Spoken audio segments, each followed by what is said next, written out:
There is a house in outback Australia listed for less than a used ute. $19,000 for the roof, the walls, the land, the keys. That number is real, and it is not an accident. Across this country sits a second Australia, built entirely on borrowed time. One metal, one railway gauge, one mineral, one number on a thermometer. And for as long as that single thing paid its way, the state built the schools and the market set the price. Then the resource ran out. The government and the market both quietly withdrew what they had only ever lent. What is left is not a bargain. It is the bill for borrowed land finally coming due. One town was erased from the map on purpose. One holds 4 people and cannot be bought at any price. One emptied out completely between dinner and breakfast. Number 10. Queenstown, Tasmania. Queenstown sits inside temperate rainforest, one of the wettest corners of the country, where rain hammers the roofs for half the year. The hills around it are stripped bare, pink and grey and raw, mile after mile of eroded rock rolling to the horizon like the surface of a dead planet. Barely a tree stands on them. For 100 years, none of that was a wound. It was the arrangement. A copper mine anchored the town, and the state and the company built an entire life on top of it. The smelters needed timber, so the forest came down. The fumes killed whatever tried to grow back. The rain finished the job, stripping the bare soil down to bedrock, so thoroughly that for decades nothing would grow at all. The town's football oval is still gravel today, the locals spraying off any grass that dares to sprout, keeping it a field of crushed rock and calling it tradition. That was the deal while the copper lasted. Land, jobs, a football oval, an entire townscape, all leant out against one ore body underground. Then the arrangement flipped. The moonscape that copper left behind became the very thing tourists now stop to photograph, a heritage-listed backdrop, the wound repackaged as the postcard. But the underlying withdrawal is already priced into the real estate. The median house sits around $180,000, and at the bottom end, cottages with genuine history change hands for a fraction of that. The copper is nearly finished. The young people are mostly gone. The rain never stops. What is left is a town that borrowed its entire existence from a single mountain and is now watching the state and the market both step back as the loan comes due. It killed its own hills to build itself and then turned the corpse into the only attraction it has left to rent out. Number 9. Mount Morgan, Queensland. Queenstown stripped its mountains bare. Mount Morgan went one step further. It removed the mountain completely. This town in central Queensland sat on one of the richest gold and copper deposits in the country's history. So rich that wealth dug out of this single hill helped bankroll early oil exploration on the other side of the planet. Money pulled from this dirt is tangled up in the origins of one of the largest oil companies in the world. A lone Queensland hill quietly funding empires it would never see any return from. The method was brutally simple. They mined the mountain until there was no mountain left. Where a peak once stood, there is now a vast open pit, a hole in the sky where the landmark used to be. The town is named after a mountain that the town itself deleted, a monument to how completely a resource can be withdrawn once the reason for extracting it runs its course. What remains is a genuinely handsome heritage town of pubs and wide verandas, a place that once mattered enormously and now barely registers. Houses here change hands for around $150,000 to $160,000, often less at the bottom end, in a town that once generated fortunes counted in the millions. That gap is the pattern to hold on to. Almost every town on this list was built on one single thing: one metal, one mine, one railway, one river. The wealth never needed the people who lived there. It needed a lease and a crew. The gold never signed a contract with the town. It signed one with the ground. And when the lease expired, the arrangement it had funded, the houses, the pubs, the verandas, was left standing there, borrowed infrastructure with no lender left to answer to. Hold on to that idea. It becomes the whole point by the time we reach number 1. Number 8, Cunnamulla, Queensland. Cunnamulla sits in far southwest Queensland, out past where most Australians have ever driven, on the Warrego River, in genuine outback country. Red dirt, big sky and heat that lands like a physical weight. Here, a solid timber house with 3 bedrooms, a real home, can be bought for somewhere between $80,000 and $100,000, and at the very bottom, for less than the price of a new car. That number is real, and so is everything sitting underneath it. The nearest major hospital is hours away. Summers routinely push past 40 degrees. The river that gives the town its life also floods it, occasionally catastrophically, and when the water rises, the road out goes under with it. Work is thin, and young people leave for Brisbane and mostly do not come back. None of that is a secret out here. This is the arrangement laid bare without decoration. The low price and the hard trade-offs are not two separate facts. They are the same fact wearing two different labels. Distance was never subtracted from the cost of living here. It was simply moved out of the sale price and into daily life, where the state has quietly stopped being the one absorbing it. The house is cheap because the safety net that used to come with it, the hospital, the road, the work, has been withdrawn piece by piece, and the market priced that withdrawal in before anyone had to say it out loud. Number 7. Marble Bar, Western Australia. Every town so far was emptied by what it lost. Marble Bar was emptied by something that was never a resource at all and could never be exhausted, mined or switched off. The sky. Even the name is a small lie. Worth noting before anything else, when prospectors found a bar of beautiful coloured rock running across the Coongan River, they were certain it was marble and named the whole town after it. It was jasper, an entirely different stone, and out here nobody has ever bothered to correct it. Gold arrived in 1890, and for a moment this town was somebody. More than 5,000 people made it the administrative and social heart of the entire Pilbara, running the region long before anyone had heard of Port Hedland or Karratha. The Ironclad Hotel, all corrugated iron and stubbornness, has been pouring beer since 1893 and has never stopped. Then two things happened. The coast grew. Deep water ports and modern mining hubs pulled the people and the power down to the water, the way the coast always eventually does in this country.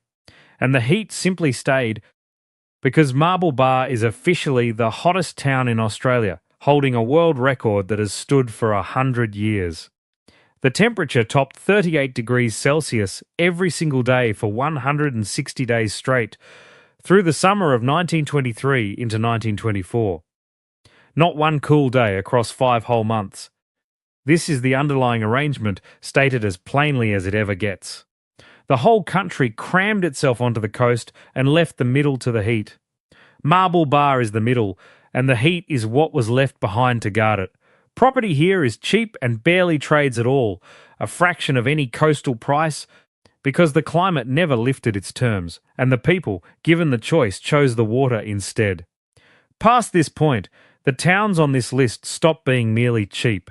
Each of the remaining 6 did something no ordinary withdrawal usually manages. Number 6, Kambalda, Western Australia.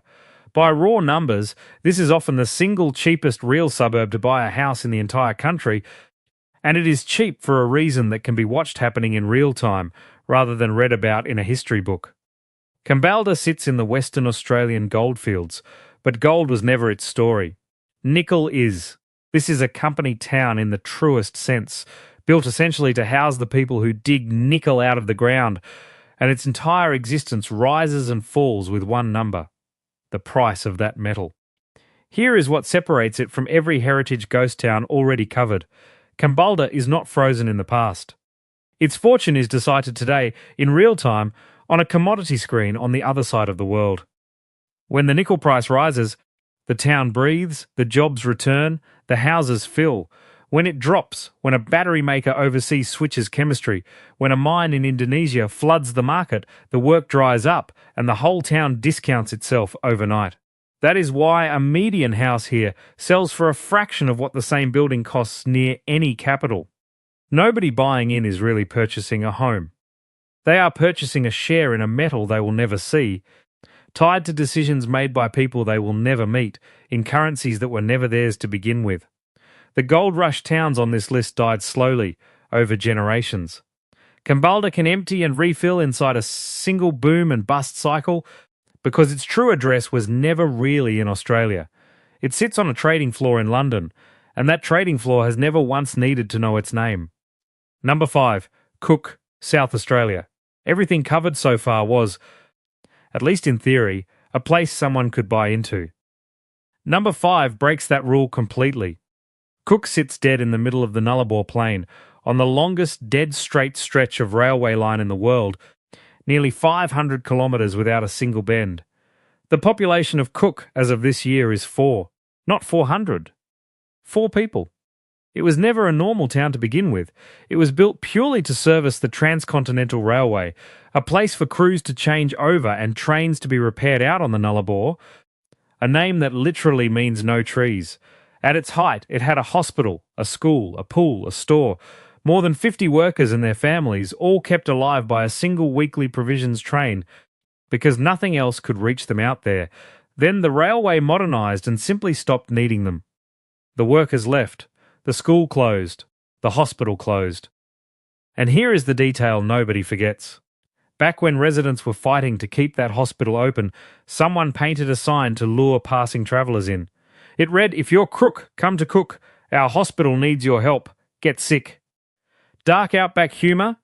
Reduced to begging strangers to fall ill, just to prove the town still deserved to exist.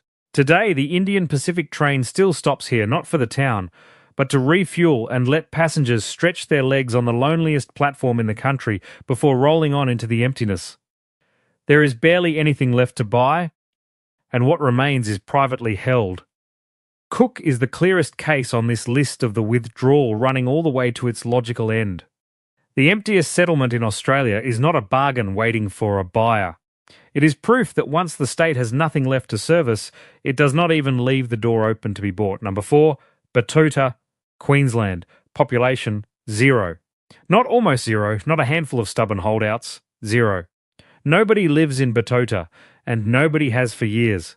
It sits out in the Channel Country of far western Queensland, and for most of its life it was little more than a pub, a hotel, and a wide empty street where the desert did the talking.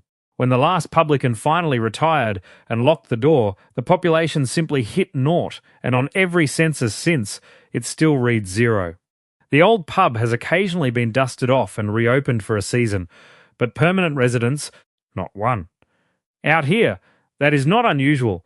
This is the part of the country where the map is mostly names with nobody left underneath them, where a town can mean nothing more than a signpost and a memory.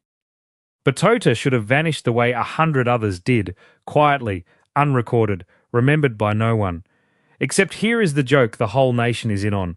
Betoota might be the most famous town name in modern Australia because a wildly popular satirical newspaper took its name from this empty dot on the map. Millions of people read something dateline from Betoota. They quote it, they share it, they argue about it in the pub. A place with not one single resident somehow has a louder national voice than towns of 30,000 people. That is the paradox sitting at the centre of this whole withdrawal. Everywhere else, a town is measured by how many people it holds. Betoota holds none, sells nothing, contributes 0 to any housing market, and is better known than almost every place named so far tonight. A ghost with a byline, famous for being empty. Proof that a name can keep earning long after the state and the market have both stopped paying any attention to the place it came from. Number 3, Tarawi, South Australia. This town was not built on gold or nickel or a river. It was built on a mistake in the railway. In the 1800s, South Australia laid its train tracks to one gauge, while the lines running north were built to another. And at the exact point where those two incompatible railways met, every passenger and every crate of freight had to be physically unloaded off one train and lifted onto the other. That point was Tarawi. That mismatch was the entire reason the town existed, a settlement built on the one spot where two railways refused to fit together, and for decades it worked. Tarawi boomed on that single inconvenience for generations. More than 3 kilometres of rail yards, workshops, engine sheds, a population that climbed past 2,000, a grand main street of stone banks, hotels and stores. There was always work because the mismatch never went away, until the day engineers decided to fix it. In 1970, the wider gauge was simply extended up the line to the next town, 20 kilometres away. Trains no longer needed to stop and swap, and just like that, Tarawee's entire reason for being got up and moved 20 kilometres up the road. What happened next is the eeriest withdrawal on this list. The town did not burn down or blow away. The shopkeepers simply walked out and left the shop standing. Today, Tarawee is a declared historic town, an 1880s streetscape so complete that walking its empty main street feels like wandering onto an abandoned film, set nobody remembered to strike, the bank, the general store, the pub fronts all frozen mid-sentence. It is one of the cheapest patches in the entire state, where heritage cottages have changed hands for tens of thousands of dollars, some barely into the 20s, in a market so thin it hardly has a pulse. One footnote sits at the centre of it. In 1942, a passing American general changed trains on that very platform and promised the waiting press, "He shall return." He did. Tarawee never really did, because once the state's own engineering decision withdrew the one function the town existed to perform, there was nothing left for the market to price except the shell it left behind. Number 2. Gwalia, Western Australia. Most towns die slowly. The census ticks down decade by decade. A family here, a shop there. Gwalia did not die slowly. Gwalia died in a single afternoon. Picture the 28th of December 1963. Gwalia is a working goldfields town in Western Australia, home to more than 1,000 people. Cottages of timber and corrugated iron, a grand state hotel, and a mine that had run for more than 60 years.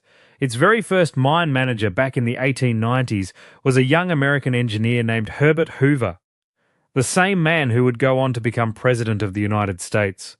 He designed the manager's house that still stands on the hill above the town. On that hot afternoon in 1963, the end of shift whistle blows just as it has thousands of times before. Then the owners announce it. The mine is finished, closed, effective immediately. There is no next mine out here, and the nearest work is more than 200 kilometres south in Kalgoorlie, with only so many jobs waiting.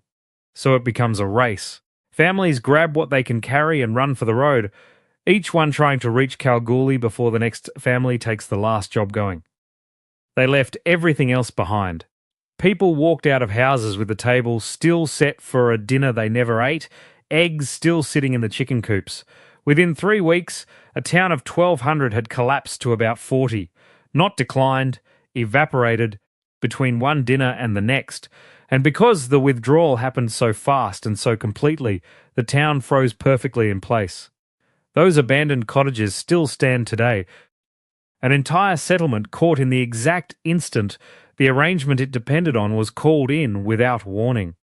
This is what happens when a place is built on one single thing, and that one thing is switched off overnight with no notice period and no institution left standing to soften the landing. Number 1. Wittenoom, Western Australia. For a couple of decades in the middle of last century, Wittenoom was a busy mining town in the Pilbara. Schools, shops, a hotel, an open-air cinema, a couple of thousand people sitting at the mouth of a genuinely spectacular gorge. It was built on one thing, and that one thing was blue asbestos, the deadliest kind there is. For years, Wittenoom was the country's only supplier of it, and the arrangement went further than anywhere else on this list. The town did not just mine the resource, it lived inside it. Waste tailings, packed with microscopic killer fibres, went everywhere, on the roads, in the yards, across the car parks. They were even used to surface the airport. Children played in drifts of it because nobody understood yet, or wanted to, what those invisible fibres did to a pair of lungs. Then the bill came due. The disease blue asbestos causes can take decades to surface and is almost always fatal once it does. In the years that followed, more than 2,000 people connected to Wittenoom died, workers, residents, and the children who had grown up playing in the dust, dying in the middle of their lives. The state's own government has compared the scale of it to Chernobyl and Bhopal. So the authorities did something almost unheard of anywhere else. They did not just let the resource run out. They actively withdrew everything that made the town legible as a place at all. Services were cut. Power was switched off in 2006. In 2007, the town was formally degazetted, stripped of its official status, its name scrubbed from maps and road signs so travellers would not even know to look for it. And still, this is the detail that stays with people. For years, a stubborn handful refused to leave, keeping the lights on in a town that legally no longer existed, in a place the map insisted was already gone. One by one, they were moved on. A bushfire tore through in 2022, and the bulldozers came in behind it. Today, the population reads 0, and tens of thousands of hectares around it now form the largest asbestos-contaminated area in the Southern Hemisphere. This is where the whole $19,000 fantasy finally lands. Everywhere else on this list, cheap was a withdrawal with a catch attached, heat, distance, a dying industry. Wittenoom is the arrangement pushed to its honest endpoint. Here the land is effectively free, not because nobody wants it, but because the state itself has decided the loan can never be reopened, will not map it, will not sell it, and would prefer nobody ever breathe there again. That is the truth every one of these towns keeps telling, from Queenstown's poisoned hills to Gwalior's abandoned dinner tables. None of this was ever a story about bad luck or bad locations. It was a lending arrangement. The state built the roads, the hospitals, the schools, and the market set the price, only for as long as the gold held, the nickel paid, the gauge stayed mismatched, or the asbestos still had a buyer. The moment that single source stopped justifying the cost, both the government and the market quietly took back what they had only ever lent, and the emptiness did not arrive from outside. It was always sitting underneath the town, waiting. That is what a $19,000 house actually represents. Not a bargain, but the closing balance on a loan nobody realised they had taken out. The people were never the reason these places existed. They were guests, welcome only for as long as the single resource kept paying the rent. This is empty Australia, a whole second country, quietly being reclaimed by the terms it was always built on.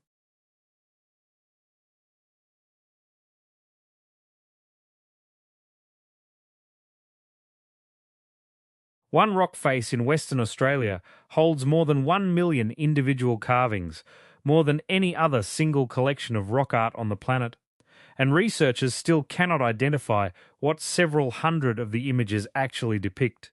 One wetland in Victoria has been dated to 6,600 years old, older than the Egyptian pyramids, built by hand from volcanic rock to farm eels, and it is barely the strangest thing on this list. And in a granite cave in Western Australia's wheat belt, there are handprints on the wall, noticeably larger than an ordinary hand, that local legend has always attributed to one specific terrifying figure, and nobody has ever been able to prove the legend wrong. Every country keeps a filing cabinet of cases nobody ever closed. In most of the world, those files sit in basements under court. Right now, in Australia, there is a house you could buy for less money than a second-hand caravan, and it is not a scam, not a joke listing, not a house made of cardboard photographed at a flattering angle to hide the collapsed roof. It is real. It has walls. In most cases, the roof stays on in the wind, while buyers in Sydney and Melbourne are being asked to sign away their entire future for a 2-bedroom unit near a train line. Entire towns out here are quietly handing over full houses for less than the price of a decent second-hand ute. Nothing this cheap arrives without a catch, and the catch is never printed anywhere on the listing. Sometimes it is the heat. Sometimes it is the distance. Sometimes it is a town so small that the local pub doubles as the town hall, the police station, and occasionally a wedding venue on the same weekend, with the same bar staff running all three. By the end of this list, one town has more feral goats and camels than residents. One is named after a horse, and one has a permanent population a person could comfortably fit into 2 SUVs with room left over for the esky and a swag. Somewhere in here is a town that got saved by refugees nobody expected, a light that has spooked travellers for 100 years without ever once being explained, and a flood that an entire region still talks about like it happened last month. 10 towns, 10 prices that look like typos on the listing, every single one of them real, and every single one hiding exactly one detail the real estate photo never shows you. Number 10, Nhill, Victoria. Nhill sits out in the Wimmera, roughly halfway between Adelaide and Melbourne on the Western Highway, which mostly means it exists, so truck drivers have somewhere to stop for a pie. Population sits around 2,000. The median house price runs somewhere between $220,000 and $260,000, which for a fully serviced town with a hospital, a supermarket, and sealed roads in every direction is genuinely difficult to explain using normal economic logic. Here is the part that never makes the real estate brochure. Nhill became home to one of the largest regional resettlement programs for Karen refugees from Myanmar, and against most expectations, it worked. The new arrivals revitalised the local workforce and kept the meatworks running at full capacity when nobody else in the district could find staff. While most small Wimmera towns are quietly shrinking on every census, Nhill did the exact opposite, which is either an inspiring case study in regional renewal or the precise reason the local real estate agent keeps changing the subject whenever someone asks why prices out here have not collapsed like everywhere else this far from the coast. The wind is relentless. This is flat wheat country, and there is nothing between a person and the horizon except more wheat. Summer brings dust, cracked paddocks, and a static electricity situation that turns opening a car door into a small act of violence. Winter brings fog rolling in off Lake Hindmarsh that makes the 7 a.m. school run feel like the cold open of a horror film. Nightlife consists of the pub, the RSL, and whatever is happening at the footy club. Anything more exotic requires a 90-minute drive to Horsham, which locals describe with the enthusiasm most people reserve for describing Paris on their honeymoon. Phone reception past the town limits is a rumour passed down by older residents, and the moment anyone leaves the main street, they are functionally back in 1998, minus the dial-up tone. Picture the town at golden hour, wheat glowing amber in every direction, a small dust willy-willy spinning lazily across the highway, and a farmer lifting one finger off the steering wheel of a header the size of a house by way of greeting. It looks like a postcard for about 4 minutes a day, and a wind warning for the other 23 hours and 56. Number 9. Boulia, Queensland. Boulia sits deep in the Channel Country of Western Queensland.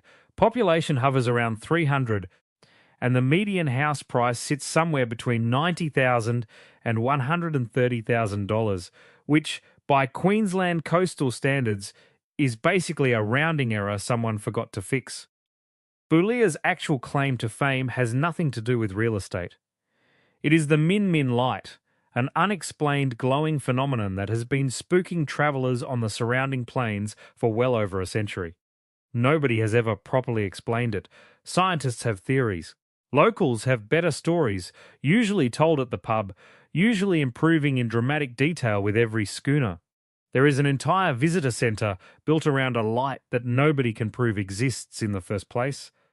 And in a town, this small, one unexplained glow on the horizon is doing more heavy lifting for tourism than most capital cities manage with a full marketing department and a 7-figure budget. Here is what does not make it into the brochure. Summer temperatures regularly crack 40 degrees, and the nearest major shopping is Mount Isa, 300 kilometres away, which turns an ordinary grocery run into a day trip that requires snacks and a plan. The internet runs on SkyMuster satellite, which works fine right up until it rains, at which point streaming anything becomes a genuine test of character. Camels, brumbies, and the occasional stray bull wander onto the road at dusk, so driving after dark is less scenic outback cruise and more unscheduled insurance claim waiting to happen. The Boulia camel races held every July genuinely pull a crowd from across the state, briefly turning this dot on the map into the social event of the entire Western Queensland calendar. Every other weekend of the year, the social calendar is the pub, the servo, and whatever is coming through on the two-way radio. And somehow that is still considered a full diary by local standards. $90,000 for a house, with a free unexplained ghost light thrown in at no extra charge. Good luck finding that deal anywhere near Byron Bay. Picture the drive in at dusk, red dirt running flat in every direction until the horizon simply gives up, a camel ambling across the road like it holds the title deed, And somewhere out past the last streetlight, a soft, unexplained glow that has outlasted every scientist who ever tried to debunk it. Number 8. Merredin, Western Australia. Merredin sits in the wheat belt about 260 kilometres east of Perth. Population sits around 3,300, and the median house price runs between $180,000 and $230,000, which for a town with a hospital, a TAFE campus, and an actual functioning main street is remarkably good value, even by wheat belt standards. Here is the twist nobody mentions on the listing. Merredin's entire economy rises and falls on one single word: rainfall. A good season and the town is thriving, the pubs are packed, and the footy club suddenly has sponsors again. A bad season and everyone goes quietly tense, and the only thing louder than the wind is the silence at the bowls club on a Saturday afternoon. Living here means a person's mood is tied directly to the Bureau of Meteorology's seasonal outlook. In a way, most Australians living in cities never have to think about even once. The Merredin Peak Lookout hands visitors a view over an enormous amount of nothing, in the best possible way, wheat paddocks running to the horizon in every direction, punctuated only by grain silos that function as landmarks the way church spires do in Europe. Locals navigate by silo. Turn left after the CBH silo, the second one, not the first one. That is an actual sentence a person will hear said out loud in Merredin without a hint of irony. Public transport is a rumour. The train runs on a schedule that is more of a suggestion, and for anyone without a car, the entire world shrinks to whatever sits within walking distance of the main street. It is beautiful in a way photographs never quite capture, and it comes at the price of a Bali holiday, minus the barley. Picture dawn breaking over an ocean of wheat, dead flat to the horizon in every direction, a lone road train thundering past on the highway and leaving a dust trail behind it like a comet with a freight manifest. It is beautiful, it is silent, and it is roughly 90 minutes from the nearest thing resembling nightlife. Number 7. Nyngan, New South Wales. Nyngan sits almost exactly at the geographical centre of New South Wales, a fact the town has built its entire personality around, complete with a giant sculpture marking the precise spot. Population sits around 2,000, and the median house price runs between $140,000 and $190,000. The honest twist here is the floods.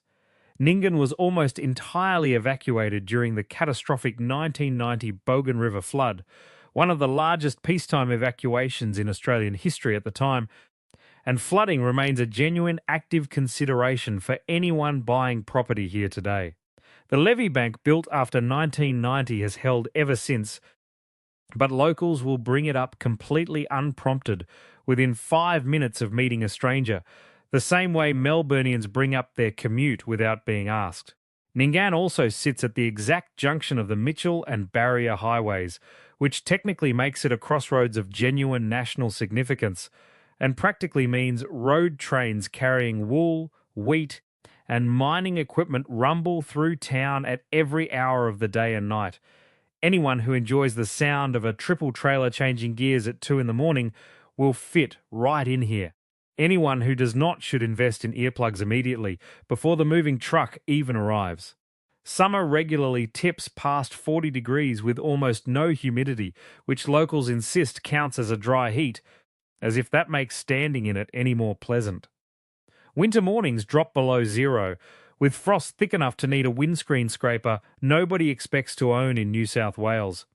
Somewhere near that giant sculpture, right on schedule, a farmer is discussing Bogan River water levels with the exact seriousness most people reserve for the stock market. Picture standing at the exact geographic centre of the state, that giant sculpture at your back, silence stretching in every direction except for the distant hum of a road train changing gears somewhere on the highway, while a farmer nearby debates flood levels with the seriousness most people reserve for interest rate announcements. Number 6. Renmark, South Australia. Renmark sits on the Murray River in South Australia's Riverland.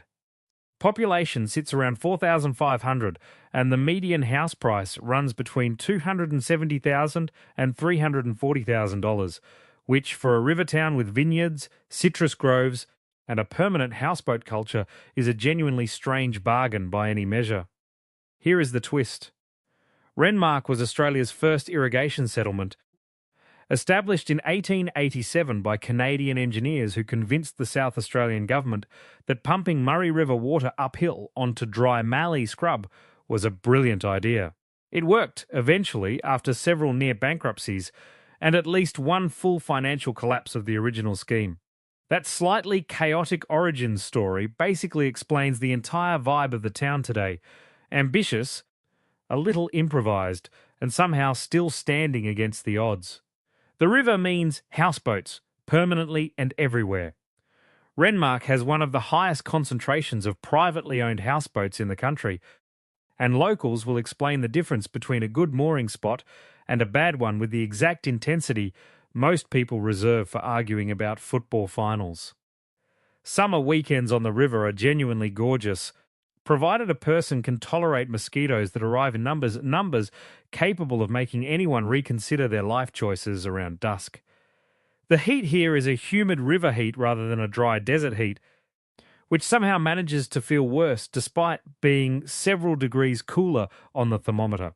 Salinity in the surrounding irrigation land has been a decades-long agricultural headache, one locals discuss with the weary resignation of people who have watched government committees study the exact same problem for 40 years without fixing it.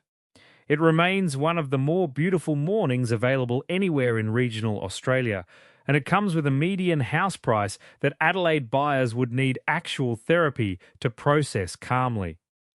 Picture early morning mist lifting off the Murray, a houseboat gliding past without a sound, a cockatoo shrieking from a river red gum, and the smell of orange blossom drifting over from the nearest citrus grove. It is genuinely one of the more beautiful mornings available anywhere in regional Australia, mosquitoes notwithstanding. Number 5, Kew, Western Australia. Kew sits in the Murchison region of Western Australia, about 620 kilometres northeast of Perth. Population sits somewhere around 200, depending on exactly how many people are between mining shifts on any given week, and the median house price runs between $50,000 and $90,000, with some properties selling for meaningfully less than that figure. Here is the twist nobody tells a person up front. Kew was once called the Queen of the Murchison during the 1890s gold rush, and it still has the heritage sandstone buildings to prove it. An old post office, a courthouse, and a shire hall that looks like someone airlifted a slice of colonial Perth and dropped it directly into the red desert. Most of those grand buildings were built on the confident assumption that Kew would become a major city. It did not. Population peaked at around 10,000 people during the gold rush years, and today's town is home to roughly 2% of that original number. Gold mining still actively operates in the surrounding area, which gives Kew a strange economic pulse that most tiny outback towns simply lack. Fly-in, fly-out workers rotate through the local pub, keeping it in steady business, and there is a genuine, if small, functioning economy layered on top of what otherwise looks like a picture-perfect ghost town. The flip side is that housing demand fluctuates hard, depending entirely on mining activity, so today's rock-bottom price is directly tied to whatever the gold price and the mine's staffing needs happen to be doing this particular year. Services are basic. There is a supermarket the size of a large lounge room, and the nearest hospital with any real capability sits in Geraldton, about 400 kilometres away. Somewhere behind the heritage sandstone facades, a mine is still quietly pulling out the exact substance that built this place 130 years ago and has never quite let it go since. Picture standing on the wide main street, heritage sandstone buildings lining both sides, looking like they were dropped in from a completely different century, heat shimmer rising off the red dirt, and somewhere behind the town, a mine still quietly working the same ground that made this place famous 130 years ago. Number 4, Camooweal, Queensland. Camooweal sits right on the Queensland and Northern Territory border. Population is around 200, and the town exists almost entirely because of the Barkly Highway, the road connecting Mount Isa to Tennant Creek across some of the emptiest country anywhere in Australia. The median house price sits somewhere between $60,000 and $100,000, largely because there is not really a functioning property market here, so much as an occasional mildly surprising transaction. Here is the honest twist. Camooweal is famous, in very specific circles, for the Drovers Camp Museum, which documents the great cattle droving routes that passed through here for most of the 20th century. Moving cattle across distances that make a Sydney commute look like a short walk to the letterbox. The town's entire identity is built around being a stopping point, first for drovers on horseback, now for road trains and grey nomads doing the big lap around the country. The isolation is total. The nearest town of any real size, Mount Isa, sits 190 kilometres away. Fuel, when available, is priced accordingly, and mobile coverage exists mostly as a rumour once a person leaves the immediate town centre. The Camooweal Caves National Park nearby has genuinely spectacular limestone sinkholes that almost nobody has ever heard of, largely because getting here in the first place filters out roughly 99% of the Australian population before they even get to consider the caves. Summer sits well above 40 degrees for extended stretches, and the flies here have what can only be described as main character energy. Anyone who has never experienced the specific hand wave, known nationally as the Aussie salute, will be cured of any illusion that it is an exaggeration within about 10 minutes of stepping outside the car. Picture dead flat Mitchell grass country running to a heat-shimmered horizon, a road train thundering past and raising a dust cloud visible for kilometres, and somewhere further out, a mob of cattle still being moved the old way, on horseback, because out here some things never really changed. Number 3, Ceduna, South Australia. Ceduna sits right on the edge of the Great Australian Bight.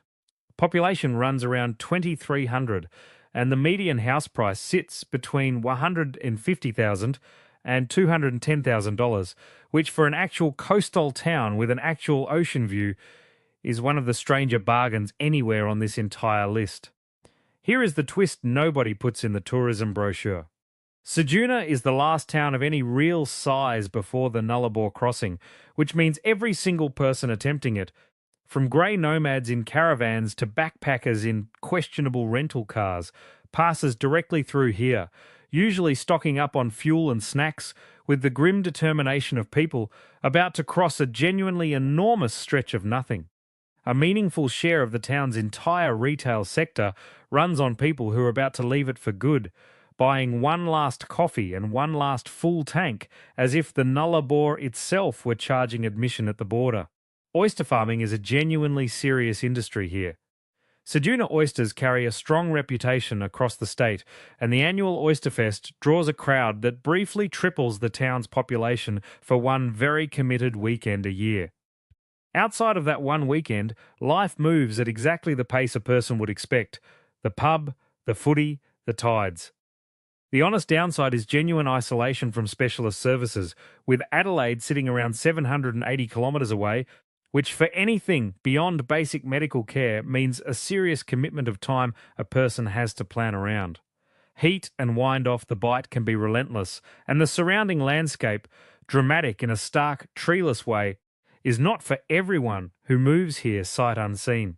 Some people find the endless mallee scrub and Salt Lake country genuinely meditative.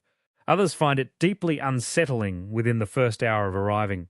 Picture standing on the jetty at sunset as the Southern Ocean turns gold, a road train idling nearby ahead of the Nullarbor crossing, and a caravan park behind you full of grey nomads swapping stories about the last time their fridge died somewhere on the 90-mile straight. Number 2, Norseman, Western Australia. Norseman sits at the genuine western edge of the Nullarbor. Population is around 500, and it exists at the exact point where the air highway begins its long, straight, hypnotic run across the Nullarbor plain towards South Australia.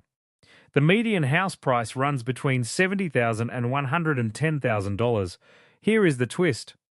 According to well-worn local legend, the town is named after a horse called Norseman that supposedly turned up a gold nugget in 1894, kicking off a genuine gold rush almost overnight. Whether the horse story is entirely true is a matter. Locals will debate at length, usually at the pub, usually with increasing conviction the later into the evening it gets.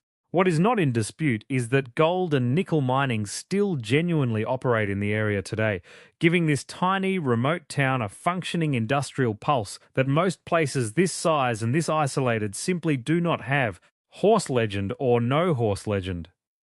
Norseman is functionally the last real town before an 100-kilometre stretch of highway with almost nothing on it beyond the occasional roadhouse. Every grey nomad doing the Nullarbor crossing stops here without exception, and every truckie doing the same run knows the servo staff by name. The entire social fabric of the town is built around people who are either about to leave or have just arrived from somewhere very far away indeed. Services are basic but functional: a hospital, a supermarket, a school. Beyond that, a person is genuinely on their own, with the nearest town of real size, Kalgoorlie, sitting 200 kilometres to the north. Summer heat is severe, dry and relentless, and the isolation, genuinely peaceful for the right kind of person, will feel like a life sentence for anyone who needs regular access to a shopping centre with more than one aisle. Picture red dirt, spinifex and salt lakes stretching in every direction, a caravan rolling through on the last leg before the long straight stretch of highway, and somewhere on the edge of town, a mine quietly still pulling gold and nickel out of the same ground that has been giving it up for more than 130 years. Number 1. Tarcoola, South Australia. Tarcoola sits in the far north of South Australia, on the Trans-Australian Railway line. Population sits somewhere in the low double digits on a good week, and that is not an exaggeration for comedic effect. Tarcoola genuinely has one of the smallest permanent populations of any town still marked clearly on a map of this country. Where median house prices even exist as a meaningful concept, they sit somewhere between $30,000 and $60,000 for the small handful of dwellings that occasionally change hands. Here is the twist that makes Tarcoola genuinely bizarre. It exists almost entirely because of the railway. Both the Indian Pacific and the Ghan pass through here, and for decades Tarcoola functioned as a critical junction where the east-west and north-south rail lines physically meet. At its historical peak, during the railway's operational heyday, several hundred people lived and worked in this exact spot.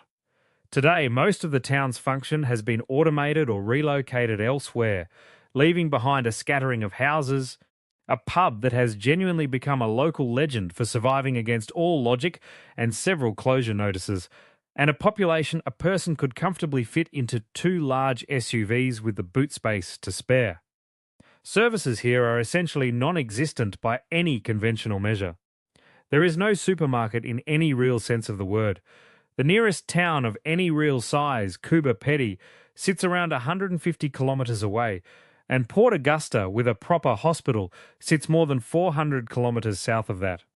Moving to Tarcoola means a person's entire relationship with modern convenience needs a full and immediate rewrite. Groceries become a genuine logistical exercise planned days in advance, and medical emergencies mean the Royal Flying Doctor Service, not an ambulance with a 5-minute response time.